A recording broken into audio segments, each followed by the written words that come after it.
Shalom saudara. Apa kabar hari ini? Sehat semua, amin. Nah, baik, langsung saja kita buka firman Tuhan di dalam Yakobus pasal yang pertama ayat yang ke-22 sampai 25. Saya bacakan secara cepat.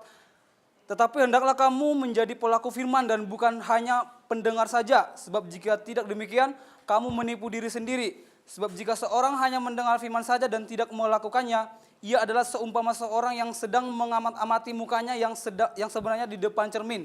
Baru saja ia memandang dirinya, ia sudah pergi atau ia segera lupa bagaimana rupanya. Tetapi barang siapa meneliti hukum yang sempurna, yaitu hukum yang memerdekakan orang dan ia bertekun di dalamnya, jadi bukan hanya mendengar untuk melupakannya, tetapi sungguh-sungguh melakukannya, ia berbahagia oleh perbuatannya. Nah saudara, di sini surat Yakobus menekankan bahwa setiap orang percaya harus melakukan firman, bukan hanya pendengar. Sebab kalau hanya pendengar saja, sama saja orang itu menipu dirinya sendiri.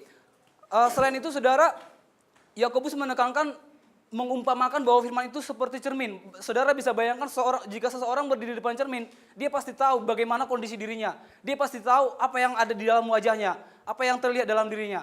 Nah, apakah dia ganteng atau cantik, dia pasti tahu. Nah, demikian juga saudara kalau kita tahu kebenaran firman Tuhan. Nah, kalau kita dengan adanya firman Tuhan, kita pasti melihat apakah yang kurang dalam diri kita, apa yang perlu kita benahi dalam diri kita.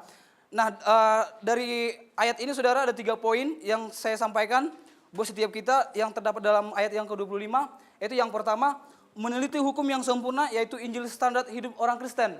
Nah, pengertian meneliti saudara kalau kita pertimbangkan dengan bahasa aslinya adalah menunduk untuk melihat ke dalam. Jadi firman Tuhan itu harus dilihat dengan jelas, jangan sampai salah lihat, jangan sampai salah memahami. Sebab kalau kita salah memahami kebenaran firman Tuhan, pasti salah dalam mengaplikasikannya. Nah, yang kedua adalah bertekun di dalam firman Tuhan. Nah saudara, kalau dikatakan bertekun, berarti dilakukan secara berkelanjutan, dilakukan setiap hari, proses hidup. Jadi bukan hanya sementara, bukan hanya semangat yang menggebu-gebu, akhirnya langsung runtuh, bukan seperti itu saudara. Dan yang ketiga adalah sungguh-sungguh melakukannya. Nah, kita tahu melakukan firman Tuhan bukanlah hal yang mudah, sangat sulit. Ada tantangan yang harus kita alami, tapi kalau kita sungguh-sungguh melakukannya, pasti kita bisa. Nah, satu hal yang perlu kita ketahui, Yesus berkata di dalam Injil Matius, mereka yang melakukan kehendak Bapa, dialah yang masuk kerajaan surga. Jadi saudara yang kasih dalam Tuhan, sekalipun susah untuk melakukan firman Tuhan, tetapi ada upaya yang harus kita dapatkan. Terima kasih buat firman Tuhan, Tuhan Yesus memberkati.